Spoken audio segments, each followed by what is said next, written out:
Brother Eli things that you need to hear from the Bible. I am the preacher now in this time who is reading in detail all the answers.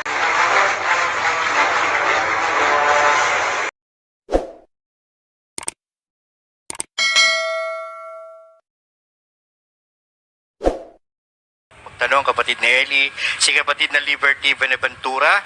Siya po isang Roman Catholic at nag-undergo po sa ating indoctrination session. Narito po siya. Magandang gabi po, Brother Eli. At nagpapasalamat ako, narito po ako ngayon sa lokal ng Japan. May tatanong lang po ako, brother, tungkol sa Katoliko. Bakit sa Katoliko ay may kumpisal na lahat ng kasalanan sa buhay ay kailangan pang ikumpisal sa mga pare? At ano naman po ang bigay ng Diyos sa kanila na may kapangyarihan na sila ang magpapatawad ng mga kasalanan sa nangyayari sa buhay? Maraming salamat po. Salamat din po kapatid sa inyong pagdalo. Sasagutin ko na lang kayo ng diretsahan para wag tayong magtagal. Sana wag lang kayong magagalit. Imbento ng pari yan, yang kumpisal.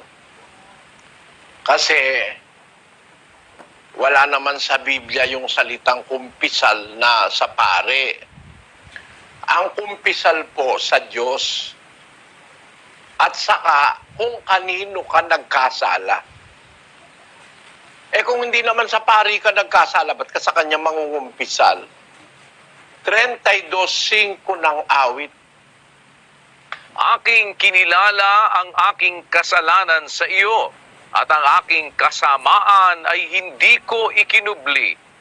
Aking sinabi, aking ipahahayag ang aking pagsalangsang sa Panginoon, at iyong ipinatawad ang kasamaan ng aking kasalanan. Englishin natin yan, kapatid na Daniel. I acknowledge my sin unto thee, and mine iniquity have I not hid. I said, I will confess my transgressions unto the Lord, and thou forgavest the iniquity of my sin. Ito ang nakasulat. Unang-una kasi ang Diyos ang merong utos, kaya unang-una tayong nagkakasala sa Kanya. Halimbawa, utos ng Diyos.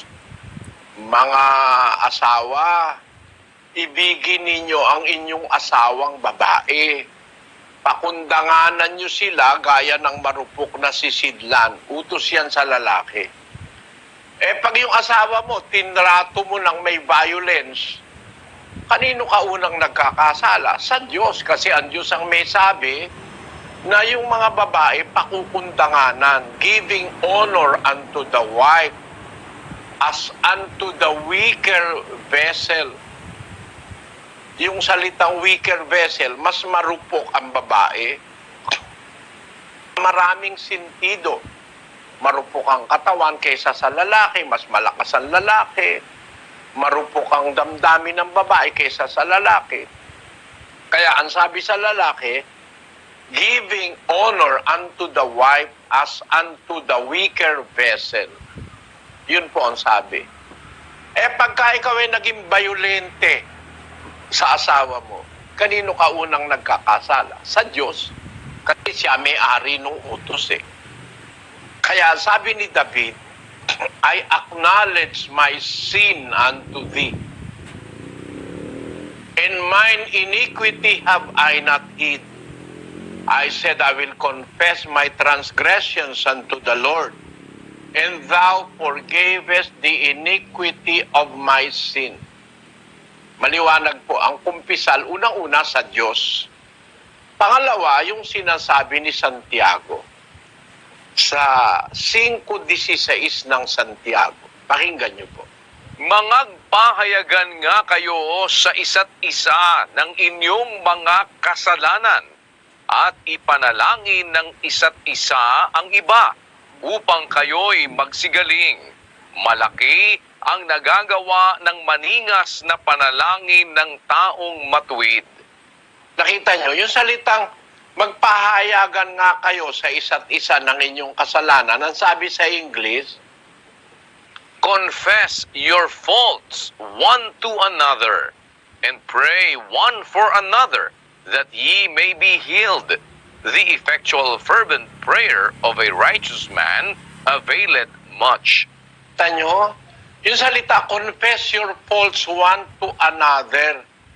Kaya pag nagkasala ako sa iyo, kapatid, aaminin sa iyo, una sa Diyos, tapos aminin ko sa iyo. Tapos, ipapanalangin mo ako. Pag nagkasala ka sa akin, aaminin mo sa akin, tapos ipapanalangin kita. Yun ang pagsasama-sama ng Kristiyano. We are going to pray one for another. Napakalaki ng epekto nun sa Diyos eh.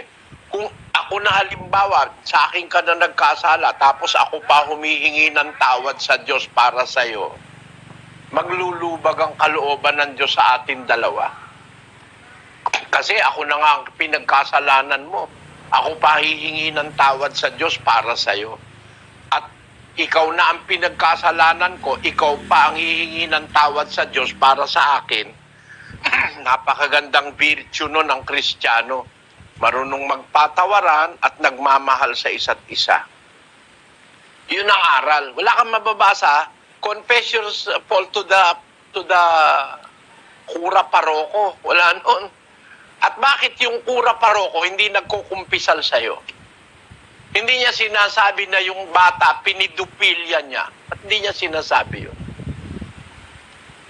Kung talaga sumusunod kayo sa Biblia, bakit ang pare hindi nila kinukumpisal, itinatago nila sa miyembro yung kanilang pang-aabuso sa mga minores, sa minors? Yung lumalabas ngayon ng mga nasa inaamin ng Papa sa Roma, na mga madre, inaasawa ng mga pare. Mga bata, hinahalay ng mga bading na pare. Sila ba nangungumpisal? Tinatago nga nila eh. Pag nag-iimbestiga na ang gobyerno, tinatago nila eh. Sinusunod ba nila yung nasa Biblia? Practical eh, hindi, kapatid na Liberty. Kaya kung ako ikaw, nako, hindi mo karangalan magsabing Katoliko ka. O ako, mahiya ako. Na sabihin ko Katoliko ako. Napakasiguradong maling iglesia yan eh. Unang-una, pinapaluhod ka sa mga ginawa ng kamay. Bawal yan eh.